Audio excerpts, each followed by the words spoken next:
On California's coastline is the Santa Barbara Harbor, and at the end of its breakwater is a memorial dedicated to loved ones whose destiny was claimed by the sea. This is the story of 7 of the men honored, coming to light now after being submerged 50 years beneath an ocean of a top-secret mission, undiscovered wreckage, and men lost at sea. One of the strangest boating accidents of the 1960s was the disappearance of the Marie. Authors Wheeler and Calmer wrote in Shipwrecks, Smugglers, and Maritime Mysteries. On Tuesday, June 7, 1960, at sunrise, 7 men set out from Santa Barbara Harbor, bound for Santa Cruz Island, on board the vessel Marie, a World War II landing craft that had been converted to suit more sporting uses. Their mission? Conduct a series of tests to assess if infrared technology could be used underwater as effectively as it was being used on land and in the air. We've been successful in transmitting back and forth through the air, and so somebody brought up the question, I wonder if we could communicate underwater, because if there are submarines off the coast here, can we, number one, can we pick up any information off of submarines? And number 2, can we talk underwater? There's a cove on the islands, and so Raytheon contract for this landing craft, and it was a World War II landing craft, and they were setting up with all the equipment on board to go to the islands to run underwater tests with 2 communicators. The Marie and men carried 2 infrared communicators used to communicate over a beam of light. These communicators were encased inside orange, watertight compartments. The 4 scuba divers would be used to skillfully place these in 35 feet of water, secured on towers, and then positioned to optimize their communications. So that would be the path they'd be taken out to the Channel Islands, Santa Cruz right there. That's almost exactly the direction they'd be going. On board the Marie was Dr. Neil Freeborn Beardsley, a leading scientist and pioneer in the field of infrared technology. Dr. Beardsley was a consultant, and he was also a very well-known engineer in infrared, and he was sort of being the advisor for this type of experimentation. On board were 6 men who were friends, co-workers. 5 of these were sons of California, Goleta, and Santa Barbara. These guys were rough, tumble, great guys, good sportsmen. And they did a lot of things together. They did a lot of diving and skiing too, I think, and they traveled down to Mexico to get lobster and that kind of thing. Always competitive, whether it was the biggest deer or the biggest fish, the biggest lobster. It was always like, who got the biggest one, who got the most abalone or whatever, you know. We had so much abalone. We used to have parties for 8, 10, 12 people with abalone, from all the abalone that these guys would get. I remember my mom putting a big giant lobster in a pot and a big wooden spoon and smacking it. Newton-Terres was a mechanical engineer at Raytheon. He helped design and build the underwater enclosure for the communications equipment and was one of the scuba divers who placed the equipment underwater. He was the package design engineer on it, creating the underwater enclosure for the thing. Jim McCaffrey was captain of the Marie and co-owner of McCaffrey Brothers Sporting Goods Store, who provided the diving equipment. He inspired many sporting enthusiasts. As an expert scuba diver, he assisted with placing the equipment under the water. Jim Russell was the project manager and a 3rd scuba diver. A mechanical engineer and section leader for Raytheon, He was in charge of assisting Dr. Beardsley to carry out the desired tests. He made a lot of trips for Raytheon around the country with proposals for different projects. He had a lot of responsibility for a fairly young man because he was ambitious and capable. Dale Howe was an expert scuba diver and a veteran of the Korean War with the Army Special Forces. He served as a fourth scuba diver and crew member aboard the Marie. Dale was he was a short guy and built like a fire plug. He just was so into anything and everything, and they all just got along real well. And my dad worked out with this cop, and his name was Tiny. And Tiny was like 7 feet tall. Tiny weighed 400 pounds. And there's a picture of my dad, and there's a picture of Tiny, and they were standing there by some exercise equipment or something. And it looked so funny, you know. Were you at that? You know, and here's my dad, and here's Tiny. Hal Mackey was an electrical engineer with Raytheon. He was aboard to observe the tests and assist in resolving any electronic issues and to assist in their efforts to extend the distance of the equipment's capabilities. Hal was devoted to his work no matter if it was a Raytheon project, the Santa Barbara Chamber of Commerce with Sound Products, which he co-owned, or as a volunteer with the American Radio Relay League, or manning the lights for the Alcama Theater where he and his bride, the former Betty Lou Curtis, met. Paul Lovett was a guest who had moved to Santa Barbara 4 months prior to joining the Raytheon researchers and the crew on the Marie. None of them were ever seen alive again. Your mother came over and said that she was worried because they hadn't come home yet from an excursion, and I was kind of listening, but I wasn't concerned as far as that goes because I never thought, my brother would disappear. And so pretty soon everybody was concerned because the ship was due back quite a bit earlier. The Marie had no galley, no berthing, and no radio, although the owner, Mr. Dowsey, had offered up a radio. Mr. Dowsey in 1958 had refurbished and overhauled the Marie's cabin, hull, engine, and added a wooden skiff that straddled the bow because he had over 14 years' experience refurbishing vessels gained from service as a ship's carpenter in both the Coast Guard and Navy. The Marie was used frequently on sporting trips. These factors, as well as the experience of the men, were said to have contributed to the delayed response by the Coast Guard. On the morning of June 9th, almost 30 hours after the men would have returned to Santa Barbara Harbor, the U.S. Coast Guard launched a search and rescue operation for the Marie and the 7 men. A lot of us from Raytheon, we just went down to the wharf to stand around and wait to see if there was any word as to where they were. Coast Guard was out searching, and there was just no indication of what happened. Of course, I had a strange feeling only because I was supposed to be on that craft. They felt it was more important to get the spectral transability of different colors of water. And so they left me water samples from the previous trip and had me analyze the water samples to determine how transparent is seawater to an infrared beam.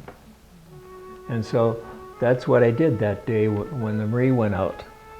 From June 9th to June 13th, an extensive sea search of the Santa Barbara Channel, 2,075 square miles, was conducted using surface vessels and aircraft from the Coast Guard, Air Force, and Navy, as well as volunteers searching with their own boats. The Coast Guard's largest vessel, the 95-foot Cape Sable, was given the responsibility of on-scene commander. Orchestration of the search and rescue was conducted from the District Coast Guard headquarters in Los Angeles. They had Coast Guard auxiliary searching the shoreline and around Santa Cruz Island, had Coast Guard and Air Force helicopters and fixed wing searching large areas all around the Santa Barbara Channel. Had several Coast Guard boats, an 83-footer and a 95-footer, searching in the areas here, these darkened areas, and other assets from police and fire departments and others that assisted along the shore. Just before dark on June 9th, the searchers' and families' worst fears were confirmed as the body of Paul Lovett was recovered about halfway between Santa Barbara and Santa Cruz Island. The autopsy confirmed that his life was lost due to loss of blood caused by wounds inflicted by large fish. I got a phone call in the evening, and they said, come on down to the breakwater. This was the Coast Guard. You know, the boat had been missing for about 2 days, I think, something like that. So I went down, and they said they wanted me to identify a body they found out there. So I did. I identified the body. Even though it was obvious now that something had gone terribly wrong, the wives and family members of the remaining crew held out hope. When I arrived at the Coast Guard, here were all these wives in there who were good friends of my family, but they were just waiting to find out what the Coast Guard knew. You know, at that point, we all figured that the boys were still out there somewhere.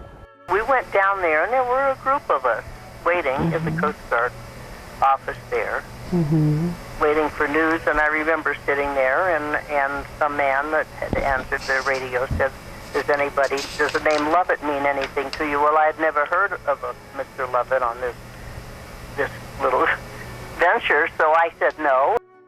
Friends and family members even helped with the search itself, taking a schooner into the channel to search for debris and survivors.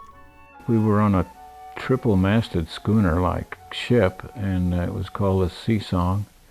There was no destination, just more or less where they thought they might find some kind of debris between where they were supposed to be and Santa Barbara. On the afternoon of June 10th, the Coast Guard cutter Cape Sable returned to the Santa Barbara harbor with the body of Hal Mackey. His body was located 5 miles southwest of Port Hueneme. Hal was fully clothed, wearing 2 sweaters and 2 life jackets, suggesting that there was time to respond to the emergency before the Marie sank. It is believed that Hal was found floating inside of one of the Marie's hatch covers. An autopsy would later determine that he died of shock due to exposure. On June 11th, the Coast Guard suspended the official search and rescue. However, at the request of families, the Coast Guard's 83-foot cutter resumed the search by returning to search the island coastlines, just in case one of the 5 remaining victims made it ashore. Debris recovered include 2 gray-colored hatch covers, 1 bucket, 9 life jackets, 1 with a blue sweatshirt tied to it. Friends and family refused to give up hope and continued to search on their own. These were tough guys. Of all the people I knew who could survive in the backcountry or the ocean, it would be those guys. And weeks and months went by. We still hung on to the hope that they were still out there somewhere. As the search dragged on and the mystery of what had happened to the Marie and the rest of her crew deepened, the community began to feel the loss of these men along with their friends and family. It became an everyday feature in the paper as to finding someone, and then the next day or two finding another one or another one, and so it was pretty big news at that time, quite a loss. Then, on June 15th, a naval vessel operating in the channel spotted and recovered the body of Dale Howe, about 11 miles southeast of Port Hueneme. Dale was fully clothed. The Ventura County coroner determined cause of death to be shock due to exposure. On June 21st, 14 days after the men set out to Santa Cruz Island, the body of Jim Russell was recovered on the beach, a mile and a half south of Point Mugu. Autopsy revealed he also died of shock due to exposure and possible drowning. The remaining 3 crewmen, Dr. Neil Beardsley, Jim McCaffrey, and Jim Terres, were never found. So then I started to realize it's a real thing, that he isn't coming back. And that was real hard to accept. Still is. It was a tough experience. Not just for me, I'm sure others had the same feelings, but it hit me only because I knew that I should have been on that boat. It affected me so much that they were gone, and I was supposed to be aboard that boat on 2 occasions. Bud Bottoms, friend of 5 of the victims, became a sculptor later in life. He joined the effort to create the Lost at Sea Memorial, along with a group of people spearheaded by Muhaba Kabugos, whose brother, at a young age, was claimed by the sea. And I kept thinking, well, why am I still here? They're gone, but I'm still here. And that bothered me for years. And so when I began sculpting, everything I sculpted was the ocean, dolphins, whales, and so forth. And I always thought about them. Every time I did a piece, I thought, I'm here to create some memories, some memorial stuff. The love of the sea and the love of the ocean that they had and that we all had together. So that's why I do what I do today, is because in memory of those guys. It really is.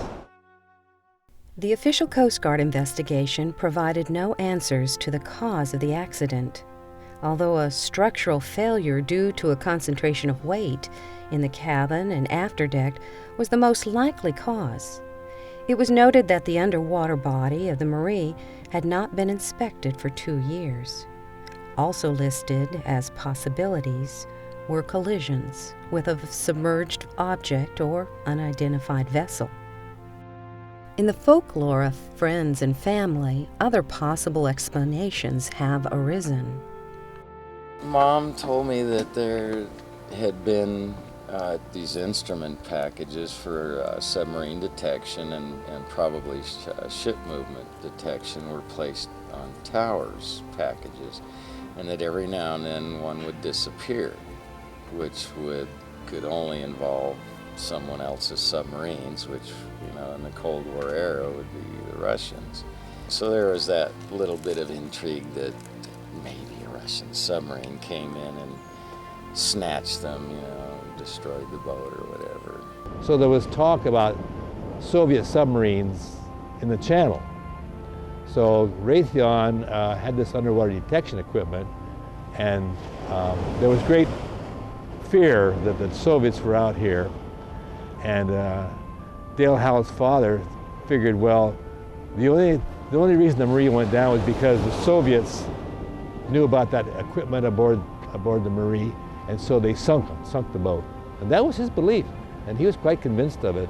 My theory is that a tug went by, pulling a cable, that they probably felt the wake of the tug, and went behind the boat, the tug, not knowing it was a tug, and the bottom could have been ripped out, right out, but the Marie went directly down.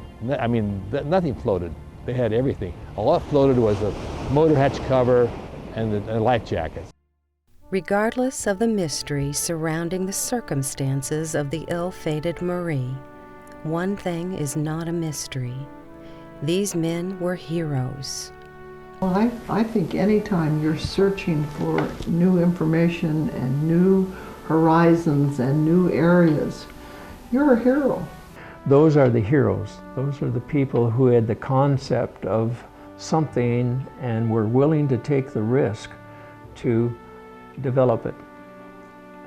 Man in his search for knowledge always has had to confront nature, in the air, on land, or at sea. Since the beginning of time, this has been so. Only among the brave, the pioneers, will you find men who willingly meet nature in the quest for knowledge alone. The men aboard the Marie were dedicated to this purpose.